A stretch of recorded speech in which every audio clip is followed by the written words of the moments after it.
कि अचरा छोड़ी के चल काहे दिहले इतना दूर माई। और हम तो ऐसा अभागा हैं कि हमारे पप्पो के देहांत हो गई, माइयों के देहांत हो गई। माँ का सपना था कि मैं गायक बनूं। मम्मी गावत रही हमनी खाती, हमार दोनों बबुआ एगो सूरज एगो चांद, और जिएल हरदम ऐसे घर के करिए बड़ा नाम। किस गायक ने सबसे ज्यादा राहुल पांडे को प्रभावित? हमारा फेवरेट पवन भैया। कि हम तोहरा प्रीतिया में दिल के दुनिया भुला दे बानी। मनोज तिवारी जी हमको बेटा की तरह मानते हैं, और वो जिस मार्ग से स्टार्ट किया और आज जहाँ हैं तो कहीं ना कहीं उनकी मेहनत है, और उनका मेहनत बहुत अच्छा लगता है देखने में। लेकिन मम्मी कहती हम गावत रही, दूधवा पिया के पोसली देह सुकुमार, माई जैसन हो के कर दुनिया में प्यार। पहले मार्केट में आना, गाना बजवाना बहुत स्ट्रगल था, बहुत मेहनत था। पहले 8-8 गाने का सीडी बनता था, केसट बनता था, पोस्टर आता था, उसको साटना पड़ता था, बहुत घूमना पड़ता चिप लेकर। ये दुनिया के मेला में काहे तू हमसे छोड़ा बोले हाथ रे, कि अचरा छोड़ी के चल काहे दिहले इतना दूर माई। अब के बबुआ बबुआ कही के हमके पास बोलाई, कि तोरा बिना जी माँ,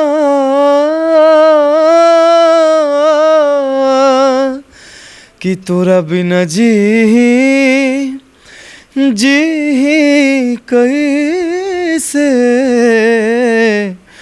तोरा बिना जी कैसे, तोरे बौरहवा रे माई, कि तोरा बिना जी कैसे, तोरे बौरहवा रे माई। इसमें 2 लाइन था जो कि मेरा बहुत फेवरेट है, कि दुनिया के मेला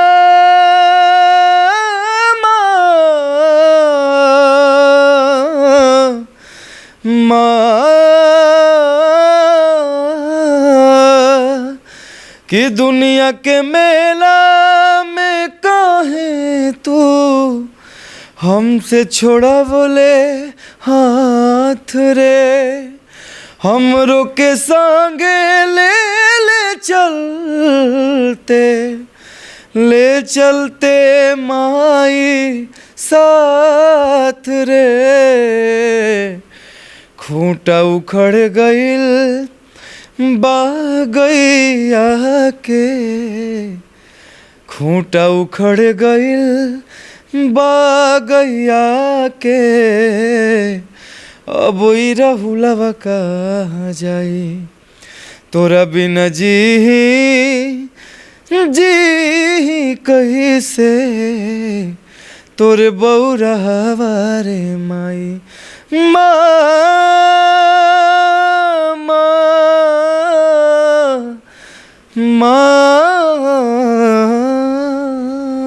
रोंगटे खड़े करने वाले इस गीत के साथ इस साक्षात्कार की शुरुआत करते हैं। आप सच टॉक्स को देख रहे हैं, मेरा नाम अनूप नारायण सिंह है, और हमारे साथ स्टूडियो में जो खास मेहमान हैं, इस गाने ने पूरे देश दुनिया में इस गायक को लोगों के दिलों में स्थान बना दिया। नाम है राहुल पांडे, जो सुर संग्राम के विजेता हैं। बक्सर के कृष्णा ब्रह्म के रहने वाले राहुल पांडे ने अपनी बुलंद आवाज के दम पर भोजपुरी गीत संगीत में एक अलग पहचान बनाई है। हम बातचीत करेंगे, कई सारे सवाल होंगे, भोजपुरी के कई ऐसे पारंपरिक विधाओं के गीत आपको सुनवाएंगे जो विधा आज के गायकों को पता भी नहीं होगा। बातचीत की शुरुआत करें। राहुल जी, आपने गाना सुना दिया माँ को लेकर, रोंगटे खड़े हो गए हैं। क्या कीजिएगा, कंडीशन ऐसा है। पहले तो मैं संस्थक न्यूज़ को धन्यवाद देना चाहता हूं कि आज हमको इस आगमन में आने का सौभाग्य प्राप्त हुआ और बहुत अच्छा लगा है भैया। और क्या कीजिएगा, माई बाप से बढ़ के केहू बा ना धरती पे। और हम तो ऐसन अभागा हैं कि हमारे पप्पो के देहांत हो गई, माइयों के देहांत हो गई। अब खुद के गार्जियन हम खुद हैं। कोई भी काम करे के पहले हम सोचिला 20 बार कि कर तनी ई काम के अंजाम का होई। तब चलिए, उम्र कम है और काफ़ी माँ सरस्वती की आपके ऊपर कृपा है। बातचीत की शुरुआत करें। राहुल पांडे जी, बचपन से क्या आपको गायकी का शौक था? बचपन से हमको क्रिकेट का शौक था और क्रिकेट में कम से कम हम 5000 ट्रॉफी जीते होंगे अभी तक। ये 26-27 साल की उम्र में 5000 से कम ट्रॉफी नहीं जीते होंगे, जिसमें क्रिकेट, फुटबॉल, कबड्डी, 100 मीटर दौड़, लॉन्ग जंप, हाई जंप, और जिसमें क्रिकेट का बहुत योगदान था।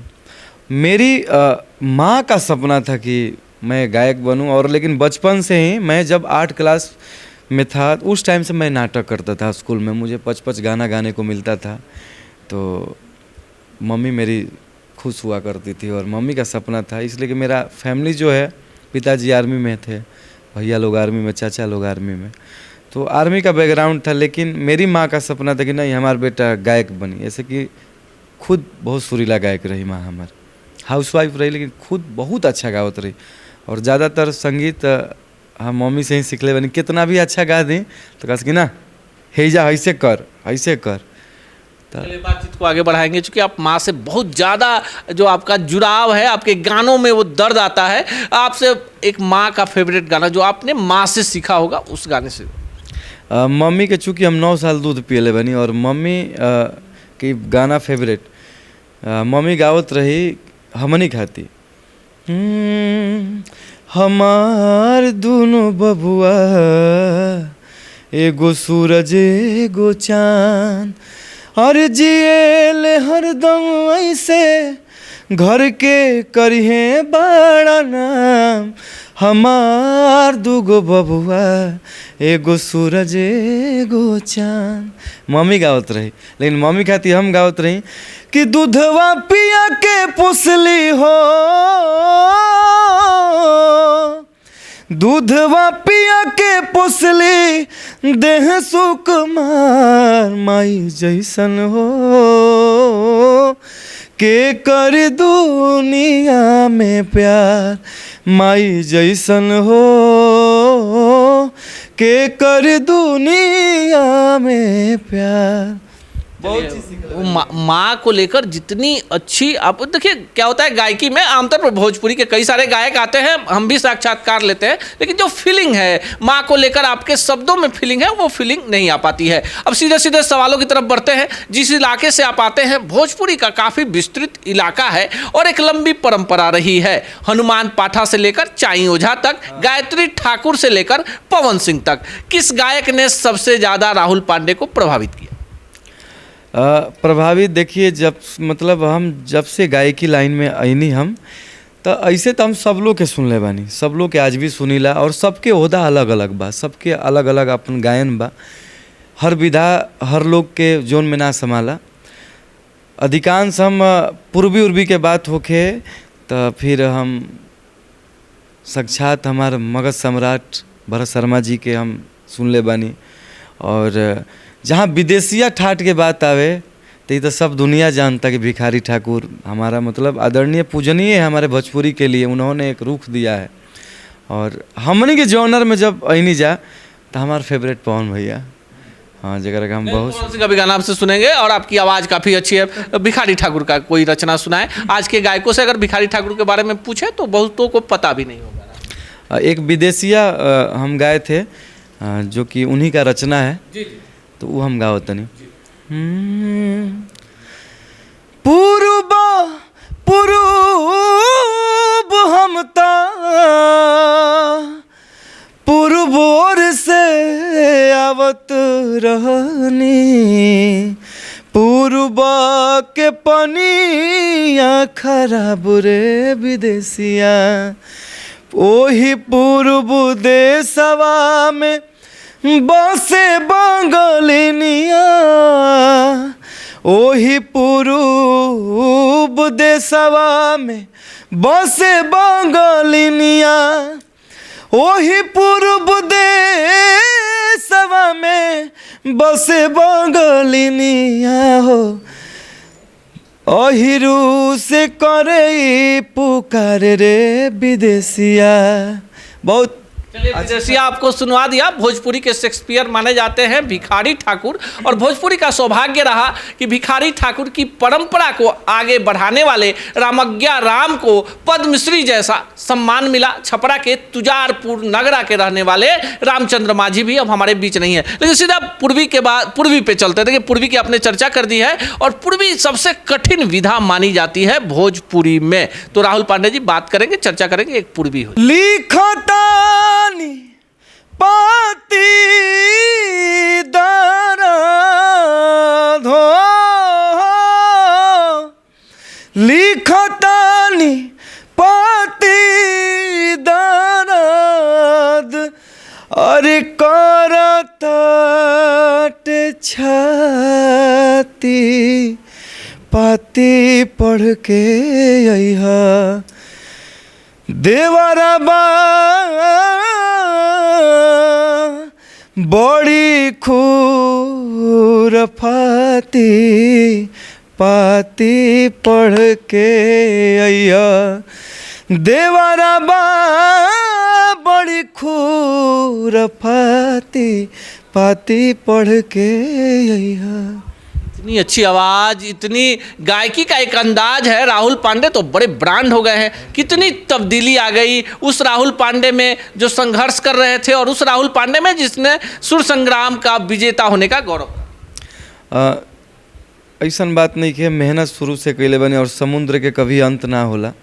और इस संगीत जौन बाटे इस समुद्र बा, और एकरा में जितना हम मेहनत करब उतना हमके मिली। और हम पढ़ाई के साथ साथ संगीत के भी साधना कैले बनी प्रयागराज से 6 साल क्लास के लिए बनी डॉक्टर रेखा दास से, और मैम के बहुत आशीर्वाद मिलल। रियाज के लिए बनी और बस गुरु लोग के बतावल रास्ता पर चलीला, और बाकी आप लोग का आशीर्वाद। भोजपुरी में कौन ऐसे गायक हैं जो राहुल पांडे को सबसे ज़्यादा प्रभावित करते हैं? राहुल पांडे को लगता होगा कि अगर मुझे भी बनना होता या बनने की राह पे है तो उसी गायक के नक्शे कदम पे जाए। मनोज तिवारी जी हमको बेटा की तरह मानते हैं, और हम ऐसा लगता है कि मतलब वो जिस मार्ग से स्टार्ट किया और आज जहाँ हैं, तो कहीं ना कहीं उनकी मेहनत है, और उनका मेहनत बहुत अच्छा लगता है देखने में। और ऐसे तो हम संगीत के मामले में पवन भैया को बहुत दिल से मानते हैं।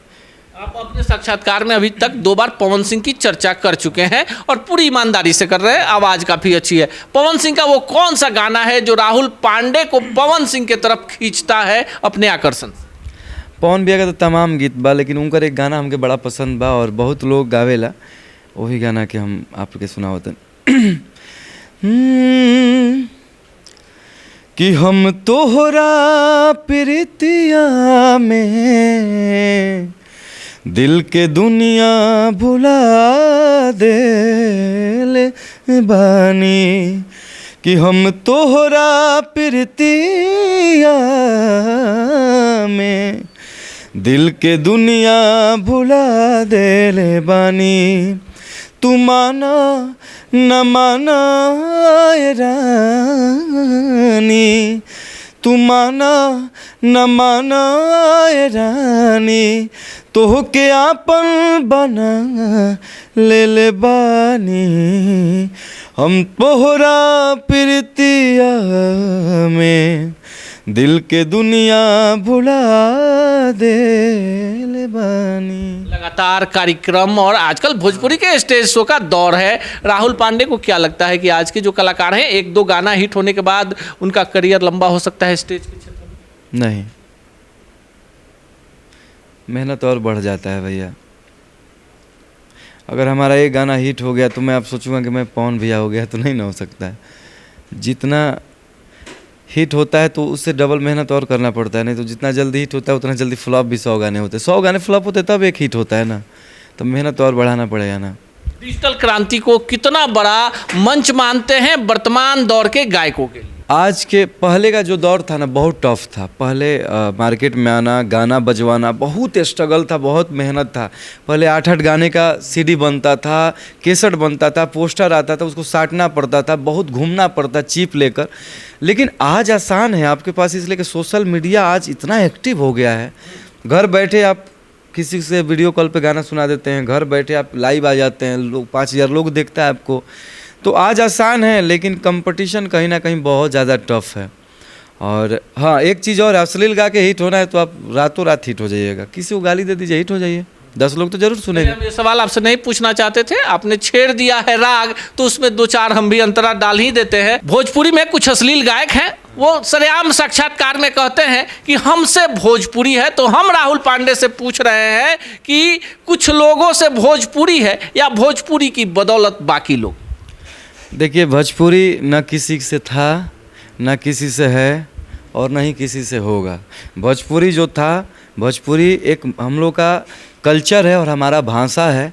और भोजपुरी का अगर कोई बोलता है कि हमसे भोजपुरी है तो ये गलत बात है। भोजपुरी से वो हो सकता है, कोई भी हो। और आप अपने को बचाने के लिए ना गाना गाते हैं, भोजपुरी को आप बढ़ा थोड़ी रहे हैं। अपने आप को बढ़ाने के लिए आप भोजपुरी गाना गा रहे हैं ना, तो ऐसा कुछ नहीं है। जो बोलता है वो गलत बोलता है। भोजपुरी पहले भी था, आज भी और आजीवन रहेगा। और भोजपुरी का मान सम्मान जो बढ़ाए हैं उसको पूरा लोग प्यार करता है, पूरा दुनिया जानता है। हमारे बीच नहीं है, लेकिन कोई बात नहीं, कुछ लोग हैं कुछ लोग नहीं हैं। तो जो भोजपुरी को बढ़ावा दिया, ये बोलने वाली बात नहीं है। और आजकल के जो भी गाने आ रहे हैं भोजपुरी में, जो लोग भी बोलता है कि हमसे भोजपुरी बा, तो ठीक है, आपसे भोजपुरी नहीं है, आपसे 100 मिलियन व्यूज आ जाता है, लेकिन आपसे भोजपुरी नहीं है। भोजपुरी जिससे है वो पूरा दुनिया जानता है।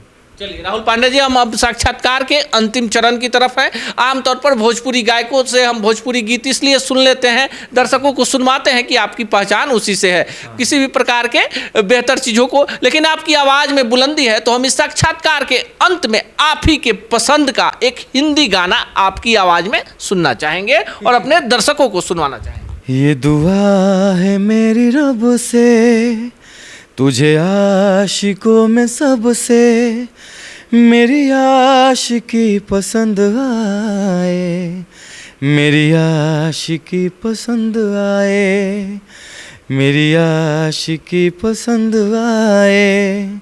ये दुआ है मेरी रब से, तुझे दोस्तों में सबसे मेरी दोस्ती पसंद आए, मेरी दोस्ती पसंद आए, मेरी दोस्ती पसंद आए। ये दुआ है मेरी रब से। माटी से जुड़े कलाकार इसी तरह से भोजपुरी का मान सम्मान बढ़ाते रहेंगे। आज हमारे साथ बातचीत करने के लिए मौजूद थे राहुल पांडे, जिनसे हमने कई विधा के भोजपुरी के पारंपरिक गीत आपको सुनवाया। आपको क्या लगता है राहुल पांडे को लेकर, कमेंट बॉक्स में जरूर बताइएगा।